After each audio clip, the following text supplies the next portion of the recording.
Hello everyone, welcome back to another video of commerce girl. मेरा नाम है जुनैद अंसारी। मैं आपको पढ़ा रहा था क्लास 11 की chapter number 1 introduction to account, जिसमें हमने स्टार्ट किया था मीनिंग ऑफ अकाउंट। वो टॉपिक हमने कवर कर रखा था।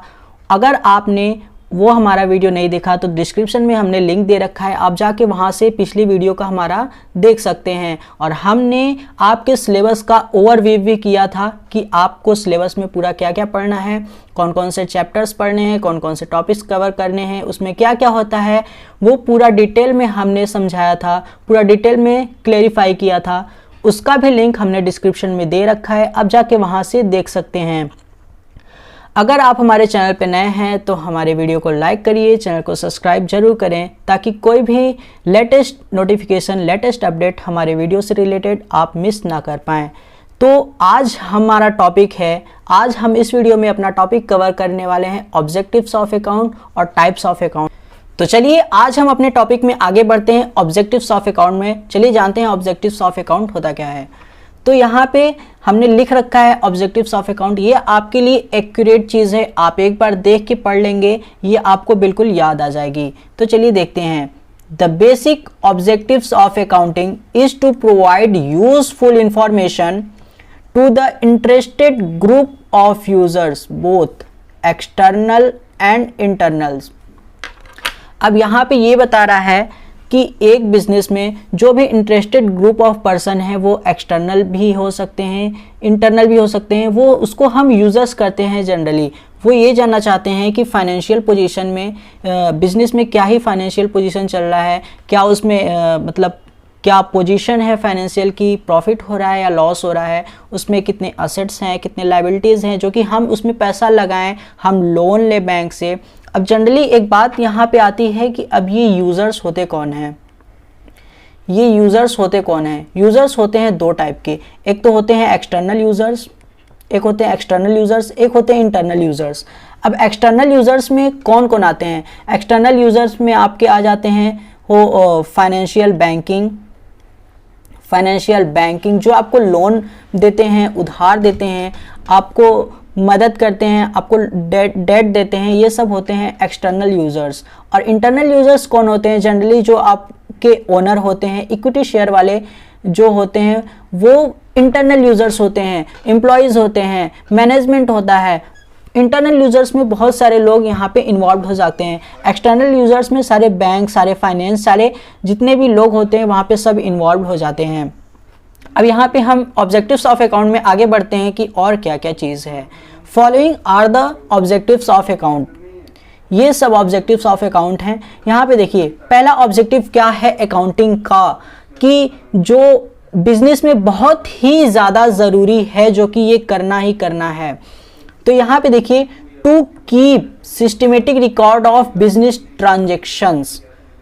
और अकाउंटिंग का मेन डेफिनेशन ही यही है कि एक सिस्टमेटिक रिकॉर्ड में हम सारी ट्रांजैक्शंस को रिकॉर्ड करें।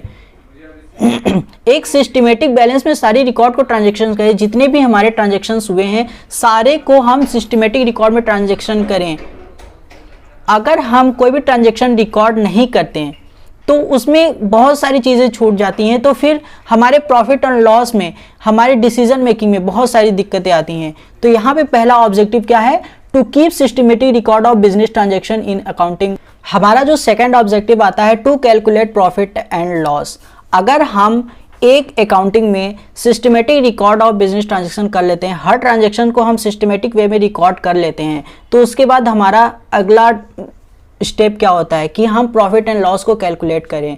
तो यहाँ पे सेकंड मेन ऑब्जेक्टिव बताता है कि आप जब सारी ट्रांजैक्शंस को रिकॉर्ड कर लें तो उसके बाद अपने प्रॉफिट को कैलकुलेट कर सकें। जब ही आप अपना प्रॉफिट को कैलकुलेट कर सकेंगे तो आप अपने नेक्स्ट ईयर को देखते हुए वहाँ पे प्रोविजंस भी बना सकते हैं कि मेरा इस साल जितना लॉस हुआ अगले साल शायद उतना हो सकता है या उससे कम भी हो सकता है।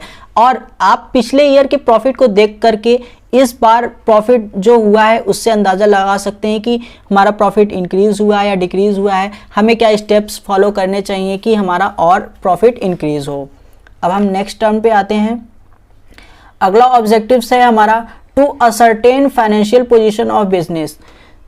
हर इंटरेस्टेड ग्रुप ऑफ पर्सन यही जानना चाहता है कि यहाँ पे फाइनेंशियल पोजीशंस क्या हैं, कि हम इस बिजनेस में पैसा लगाएं। जब भी आपका फाइनेंशियल पोजीशन अच्छा होगा, जब भी आपके बिजनेस में लोग पैसा लगाएंगे, वो चाहे एक्सटर्नल ग्रुप ऑफ पीपल हो चाहे इंटरनल ग्रुप ऑफ पीपल हो। एक्सटर्नल तो फाइनेंशियल वो बैंकिंग हो गए, ये सब जब भी आपका फाइनेंशियल पोजीशन अच्छा होगा तभी उसमें वो लोग पैसा लगाएंगे।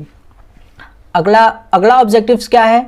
To check progress of business. अब यहाँ पे हमको चेक करना है कि बिजनेस हमारा प्रोग्रेस कर रही है या नहीं। जब तक हम अपने बिजनेस की प्रोग्रेस को ना चेक कर लें तब तक आप सेटिस्फैक्शन ना होइएगा, क्योंकि जब भी आपका बिजनेस प्रोग्रेस करेगा तभी लोग आपके बिजनेस में पैसा लगाने में इंटरेस्टेड होंगे, वरना कोई भी आपके ग्रुप में पैसा लगाने से इंटरेस्टेड नहीं होगा। क्यों ही लगाएगा? अपना पैसा वो फंसाना चाहेगा। तो यहाँ पे हमको चेक करना बहुत ही ज़्यादा ज़रूरी होता है कि प्रोग्रेस क्या चल रही है बिजनेस में, क्या दिक्कतें आ रही हैं, क्या सही है क्या गलत है, ये देखना बहुत ही ज़रूरी है और ग्रो कराना बहुत ही ज़्यादा ज़रूरी है। अब यहाँ पे आता है 5वां term, to provide information to various parties. अब यहाँ पे हमको बहुत सारे पार्टीज़ को इंफॉर्मेशन प्रोवाइड करना रहता है कि अगर हम अपना फाइनेंशियल इंफॉर्मेशन नहीं देते हैं तो कोई भी बैंकिंग हमें लोन नहीं देगी, कोई भी बैंकिंग कंपनी हमें लोन नहीं देगी, कोई भी फाइनेंस कंपनी हमें लोन नहीं देगी। क्यों ही देगी? जब आप अपना फाइनेंशियल पोजीशन, अपने बिजनेस का फाइनेंशियल पोजीशन उसके सामने रखेंगे नहीं कि नहीं मेरा फाइनेंशियल पोजीशन अच्छा है, तो वो देख के ये विश्वास ही नहीं करेगी कि ये मेरा लोन पे कर पाएगा। जब आप उसके लोन पे करने के काबिल ही नहीं रहेंगे तो वो आपको लोन देगा ही क्यों? तो यहाँ पे ये बहुत ही ज़्यादा हो जाता है कि आप अपने फाइनेंशियल पोजीशन को अच्छा रखें, मेंटेन रखें, ताकि आप किसी को जब दें, किसी को आप दिखाएं तो वो एक आपको अच्छा लोन दे सके। तो यहाँ पे यही आता है to provide information to various parties. Objectives of account आपने देख लिया। ये सारे हैं ऑब्जेक्टिव्स ऑफ अकाउंट जो कि आप में बहुत ही आसान लैंग्वेज में लिख रखा है। आप एक बार पढ़ लेंगे, उसके बाद हमारे वीडियोस को देख लेंगे, हिंदी में सुन लेंगे, आपको आसानी हो जाएंगी सारी चीज़ें समझने में। तो अब हम आते हैं अपने अगले टॉपिक पे जिसका नाम है टाइप्स ऑफ अकाउंट, जो कि बहुत ही इजी है समझना और देखना भी बहुत ही ज़्यादा आसान है। बेसिकली यहाँ पे मेन अकाउंटिंग जो होती है, ये 3 ही मेन अकाउंटिंग होती है, financial accounting, cost accounting and management accounting. बाकी 2 टाइप्स की और अकाउंटिंग होती हैं जो कि वो बहुत ही कम यूसेज में आती है हमारे लाइफ में, जो कि होती है tax accounting and social experiment accounting. ये 5 टाइप के अकाउंटिंग होती हैं। बेसिकली हम 3 चीज़ों पे ज़्यादा फोकस करते हैं जो हमारे कंपनी में, जो हमारे बिजनेस में यूज़ होता है, financial accounting, cost accounting and management accounting. Financial accounting, यहाँ पे आपको सिर्फ फोकस करना है तो फाइनेंशियल अकाउंटिंग पे, क्योंकि आपके सिलेबस में सिर्फ और सिर्फ फाइनेंशियल अकाउंटिंग को ही पढ़ाया गया है। आपके 11th एंड 12th में सिर्फ और सिर्फ फाइनेंशियल अकाउंटिंग ही पढ़ाया गया है। यहाँ पे फाइनेंशियल अकाउंटिंग का मेन एम होता क्या है? फाइनेंशियल अकाउंटिंग का मेन एम होता है to profit and loss of business. यहाँ पे फाइनेंशियल अकाउंटिंग का मेन एम होता है कि वो प्रॉफिट और लॉस को दिखाए कि बिजनेस में क्या ही चल रहा है, कि प्रॉफिट हो रहा है या लॉस हो रहा है। इसका मेन एम होता है फाइनेंशियल अकाउंटिंग का, और ये हर साल प्रिपेयर करता है एट द ईयर एंड। जब साल खत्म होता है तब ये अपने ट्रांजैक्शंस को रिकॉर्ड करता है। फाइनेंशियल अकाउंटिंग में जितने भी ट्रांजैक्शन रिकॉर्ड होते हैं वो ईयरली होते हैं, ईयरली बेसिस पे, चाहे वो कैलेंडर ईयर से हो चाहे वो फाइनेंशियल ईयर से हो। कैलेंडर ईयर हम उसे कहते हैं जो कैलेंडर चलता है 1 जनवरी टू 31 दिसंबर, एंड फाइनेंशियल ईयर हम उसे कहते हैं जो 1 अप्रैल से स्टार्ट होता है 31 मार्च तक जाता है, हम उसे फाइनेंशियल ईयर कहते हैं। जनरली लोग यूज़ करते हैं फाइनेंशियल ईयर, और बहुत सारे लोग कैलेंडर ईयर भी यूज़ करते हैं, लेकिन जो ज़्यादा यूसेज होता है कंपनी में वगैरह में वो होता है फाइनेंशियल ईयर। अब आते हैं हम अपने नेक्स्ट टर्म में जिसका नाम है कॉस्ट अकाउंटिंग। कॉस्ट अकाउंटिंग होता क्या है? It help to calculate the cost of the product.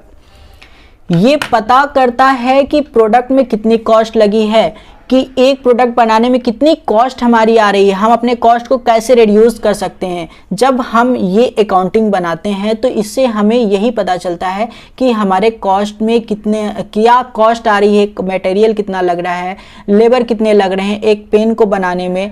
वो सारी कॉस्ट को ये कैलकुलेट करके बताता है कि एक पेन बनाने में कितनी कॉस्ट आई है, पूरे एक पेन बनाने में। तो ये कॉस्ट कैलकुलेट करके देता है। फिर उससे हम आगे के बिजनेस ट्रांजैक्शंस को देखते हैं कि हम क्या रिड्यूस कर सकते हैं, इसमें हम क्या बचा सकते हैं, जो नहीं होना चाहिए था वो हो गया, वेस्टेड मटेरियल कितना हो गया, ये सारे कॉस्ट अकाउंटिंग में आते हैं। बट ये आपके सिलेबस में नहीं है, आपको सिर्फ और सिर्फ पढ़ना है financial accounting.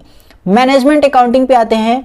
It helps to management in decision making. ये हेल्प करता है डिसीजन मेकिंग में।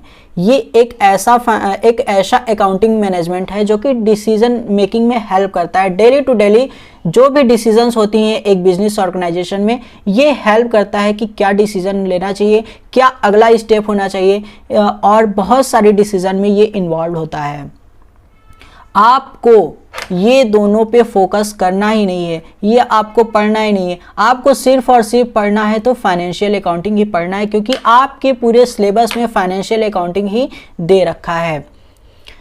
तो ये रहा हमारा आज का वीडियो। आई होप कि आपको वीडियो अच्छा लगा होगा। Objectives and types of accounting आपको समझ में आया होगा। अगर आपको कोई भी डाउट होगा तो आप कमेंट सेक्शन में अपना डाउट क्लियर करवा सकते हैं। आप वहां से कमेंट कर सकते हैं कि मेरा ये डाउट है, हमें ये जानना है ये कैसे हुआ, तो हम फिर आपका डाउट क्लियर करेंगे। तो ये था हमारा आज का वीडियो। तो चलिए मिलते हैं हम आपको नेक्स्ट वीडियो में एक नए टॉपिक के साथ।